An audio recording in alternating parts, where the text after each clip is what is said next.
ఇంద్రన్ బిల్లా అతను పట్టించిన వారికి ₹50 లక్షలు గవర్నమెంట్ ఇస్తానని తెలియజేసింది. దేశాన్ని శూన్యం చేస్తున్న దేశద్రోహుల వల్ల ఇంద్రన్ బిల్లా జైలు నుంచి తప్పించుకున్నాడని CBCID తెలియజేసింది. ఢిల్లీలో అందరూ కలిసి రిపోర్ట్ ఇచ్చారు. మీరు వింటున్నది సూర్య FM. एक विशेष सूचना खबर मिली है कि खतरनाक आतंकवादी इंद्रन बिल्ला तिहाड़ जेल से फरार हो गया है. फरार के पीछे किसी अंतरराष्ट्रीय आतंकवादी ग्रुप होने की आशंका है. इंद्रन बिल्ला को जिंदा या मुर्दा पकड़ने वाले को सरकार ने 50 लाख रुपए का इनाम देने का घोषणा की है. ఒరే దేవుడా, మళ్ళీ పిక్చర్ ట్యూబ్ చెడిపోయింది అనుకుంటున్నాను. గోపి కృష్ణ, వీడెక్కడికి వెళ్ళాడు? గోపి,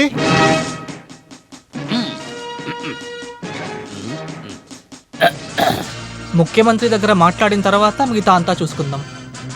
ఈ ఇన్స్పెక్టర్ గోపికృష్ణ ఎవరు అనేది వాడు స్వయంగా తెలుసుకుంటాడు. రే గోపి, నా యూనిఫామ్ ని వేసుకోమని ఎవరు నీకు చెప్పిందిరా? ఈ ఒక్కసారి నన్ను క్షమించండి సార్. నాతో ఉండడం మొదలైన నుంచి ప్రతిరోజు ఒక 5 సార్లన్నా నన్ను క్షమించుకోండి, పంపించేయకండి చెప్తూనే ఉన్నావు. క్షమించండి సార్, ఇంక నేను అలా చెప్పను సార్. నన్ను పంపించొద్దు సార్. రే ఇప్పుడు చూడు, నిన్ను ఇప్పుడే ఒక పోలీసోడు అవ్వాలని చిన్నప్పటి నుంచి ఆశపడ్డాను సార్. ఆ ఆశ నెరవేరలేదు. ఒక పోలీస్ వాడింట్లో పనివాడుగా ఉండడం ఆ పైవాడు నాకు ఇచ్చిన వరం. అది మీలాంటి ఒక బంగారమైన పోలీస్ ఆఫీసర్ దగ్గర. చాలా మాట్లాడకు. యూనిఫామ్ నిప్పి పెట్టేసి నాకు ఒక కాఫీ తీసుకురా. బ్లాక్ కాఫీయా లేక పాలతో కావాలా? పాలు పోసే తీసుకురా. బ్రూ కాఫీయా ఫిల్టర్ కాఫీయా? బ్రూ కాఫీనే తీసుకురా. పాలు పోసా పాలు పౌడర్ వేసా? ఏముంది? రెండూ లేదు సార్. బ్లాక్ టీ వేసేయమంటారా సార్?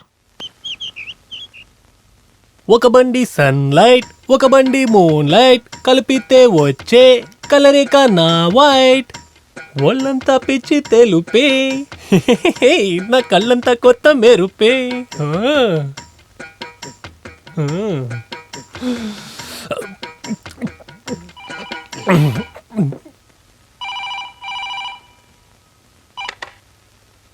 హలో, అమ్మా నేనే. అవును, నువ్వు ఎందుకు నిన్ను మాట్లాడలేదు? నువ్వు కాల్ చేస్తావని నేను 1 గంట దాకా మేల్కొని వెయిట్ చేశాను. 1 గంట దాకా మేలుకున్నాను. ఏంటి? గట్టిగా చెప్పు. ఏంటి నైట్ డ్యూటీయా? ఇలాంటి పనులన్నీ చేసి నువ్వు నీ ఒళ్ళు పాడు చేసుకోకు. అది సరేలే, ఇప్పుడు ఫారిన్లో హీట్గా ఉందా కూలింగ్గా ఉందా? ఓహో, కూలింగ్గానే ఉందా? సరేలే.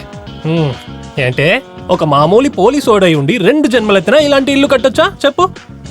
నిన్న DSP మన ఇల్లు చూడ్డానికి వచ్చారు, చూసి బ్రహ్మించిపోయారు. SI భాగ్యరాజు, సర్కిల్ ఇన్స్పెక్టర్ నంబియారు మనకు సెట్టే అవ్వరు. వాళ్ళకు మన మీద కోపం ఉంటే ఉండనివ్వు, లేదంటే నీలాంటి ఏదో నర్సును పెళ్లి చేసుకుంటారు. సర్లే, కాల్ చేసి డబ్బులు ఖర్చు పెట్టకు.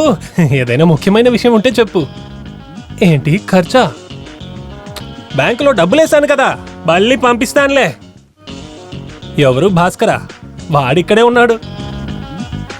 వాణ్ణి ఇంటి నుంచి బయటికి పంపించాలా? అది అంత సులభమైంది కాదు, చేయకుండా తప్పదా? పైగా భాస్కర్ నా ఫ్రెండే కదా, నీకే తెలుసు వాడి కొంచెం మెంటల్ అని. పాపం, వాడి కోసం నేను 10 పైసలు కూడా ఖర్చు పెట్టనులే. కిరాయి తీసుకోకుండా ఉండనిస్తున్నాను అంతే. అవును, దానికి బదులుగా వాడు వంట చేస్తున్నాడు, బట్టలు ఉతుకుతున్నాడు, ఇల్లు తోస్తున్నాడు. వాడే కదా అన్ని పనులు చేసేది. ఇప్పుడు కూడా ఇడ్లీ చేస్తున్నాడు. శంఖపుష్పం, కుంకుమ పువ్వు ఇవన్నీ నేను తీసుకుంటున్నానులే. నేనిప్పుడు చాలా తెల్లగైపోయాను, ఇంకా తెల్లగవుతాను. ఇలాగే వెళ్తే నేను ఫారినోనికి కూడా కాంపిటీషన్ ఇస్తానేమో. Okay darling. బంగారపు పుష్పం కాదు, ప్లాటినం పుష్పం తిన్నా కూడా నీ మోహంలో ఏం తేడా వస్తుందని నాకేం తెలియట్లేదురా. ఇప్పుడే నీ గురించి మాట్లాడాను. నిన్ను ఇక్కడి నుంచి పంపించేయాలంట. ఎక్కువ తక్కువ మాట్లాడావనుకో నిజంగా పంపించేస్తాను. పంపిస్తే వెళ్తాను. అది మాత్రమే కాకుండా ఆ భాగ్యనాథుడు SI హింస తట్టుకోలేకపోతున్నాను. చూసి చిరాకు వచ్చేసింది. ఛాన్స్ దొరికితే చాలా అడిగి నాతో చెడు కూడా ఆడుతున్నాడు. వాడికి నువ్వంటే ఇంత కోపం ఎందుకో? అది చెప్పాలంటే చాలా కథలున్నాయి. కాలేజీలో మేము ఒకటిగానే ఉన్నాము. కాలేజ్ చైర్మన్ దగ్గర వాడిని నేను చాలాసార్లు ఇరికిచ్చాను. తర్వాత వాళ్ళ మామయ్య కూతురికి నేను సైడ్ కొట్టాను. ఏంటి? తను కరెక్ట్ చేయాలని చూశాను రా. ఏదైనా లక్షతీవుకో అందమానుకో వెళ్తే పర్వాలేదు, వీడికి కిందంటే నా వల్ల కాదురా. వాడి మామయ్య కూతురు నిన్ను లవ్ చేసిందా? నేను లవ్ చేశాను. ఓ అంతే అంటావా? తను కూడా దాన్నెవరు లవ్ చేశారు? అది మేము డిసైడ్ చేయలేదు. వాడికి కూడా తన మీద ఒక కన్నుంది. అలా అయితే ఈ కేసు అంత తొందరగా అయిపోదు భాస్కరా. తెలుసు.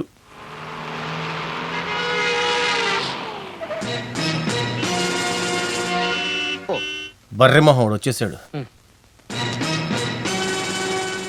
ఇది మనం ఉంటున్న ఇల్లు, ఇది పోలీస్ స్టేషన్ కాదు. ఇక్కడికి వచ్చి నన్ను ఇన్సల్ట్ చేశాడంటే వాడిని అంతే, వాడిని వదిలిపెట్టను. ప్రస్తుతం మనం ఇద్దరమే ఉంటున్నాము, కానీ ఈ ఇల్లు నాది.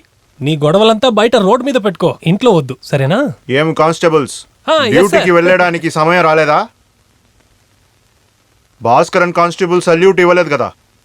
దానికి ఇదేం పోలీస్ స్టేషన్ కాదు. ఏమైనా యూనిఫామ్ వేసుకుని ఉన్న సుపీరియర్ ఆఫీసర్ నేను. సుపీరియర్ లంచం ఇచ్చా కదా నువ్వు నా సుపీరియర్ అయ్యావు. అలాగా సార్? స్పోర్ట్స్ కోటాలనే నాకు ఎస్ఐ పోస్టింగ్ దొరికిందని భాస్కర్ కి తెలవదా ఏంటి? నీకేం స్పోర్ట్స్ తెలుసురా కప్పగంతులా? ఇంగ్లీష్ లో ఒక ప్రోబ్ ఉంది, an ass is but an ass though he carries the gold. అలా అంటే బంగారం మోసుకెళ్ళినా కూడా గాడిద గాడిదే. ఏమీ తెలియకుండా ఉన్న కొన్ని సోంబేరి గాడిదలు అలాగనే మాట్లాడుతుంది. దీనికి నేను సమాధానం చెప్పాల్సిన అవసరం లేదు, ఎందుకంటే కుక్కలు మాట్లాడే భాష నాకు తెలియదురా. భాస్కరా, చేయి పెట్టరా చూస్తా. ఆగండి ఆగండి, మనం శాంతి నిలబెట్టాలి, ప్రశాంతంగా మాట్లాడి తేల్చుకోవాలి, గొడవ పడద్దు, ఇలా కొట్టుకోకండి. నీ ఇల్లు అన్న కారణం వల్ల. ఓకే, ఇద్దరు ఇప్పుడే రెడీ అవ్వండి. మనం వెళ్లే దారిలో ఒక షాపింగ్ కాంప్లెక్స్ లో దాచుకుని ఉన్న ఒక పాత అక్యూస్ ని నేను చూశాను. మనం త్వరగా అక్కడ వెళ్ళాలి, ఒక చిన్న investigation. Sir. Come on quick. Sir, ఇక్కడ కాదు, కాస్త ముందుకు వెళ్ళండి. కాలేజీలో కళ విభాగంలో ఒక పెద్ద మనిషిగా ఉన్న ఒకడిని నేను మీ ఇద్దరికి పరిచయం చేస్తాను. వెయిట్ చేయండి.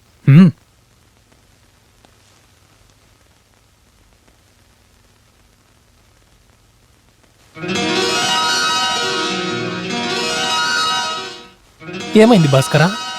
తను ఈ ఊరికి వచ్చేసింది. తర్వాత ఆర్ట్ డిపార్ట్మెంట్ కి చెందిన సెకండ్ ఇయర్ స్టూడెంట్ అంజు రాఘవన్ని గౌరవించడానికి ఆర్ట్ డిపార్ట్మెంట్ లో ఎంతో ఇంట్రెస్ట్ ఉన్న మన కాలేజ్ చైర్మన్ కేవి భాస్కర్ ని వెల్కమ్ చేస్తున్నాం.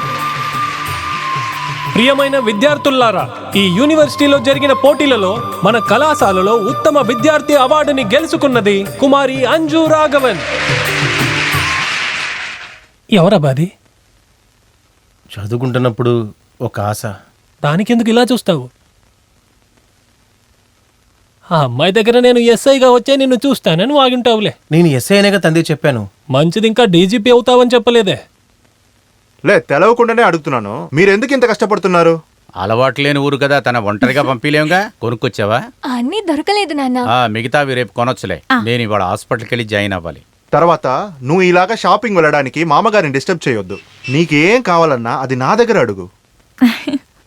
అసలు ఈ ఎస్ఐ భరత్ కుమార్కి సల్యూట్ వేయడానికి 47 కానిస్టేబుల్ నా స్టేషన్లో నా కింద పనిచేస్తున్నారు. నేను వేలు ఊపితే నీకేం కావాలన్నా వాళ్ళది చేసిస్తారు.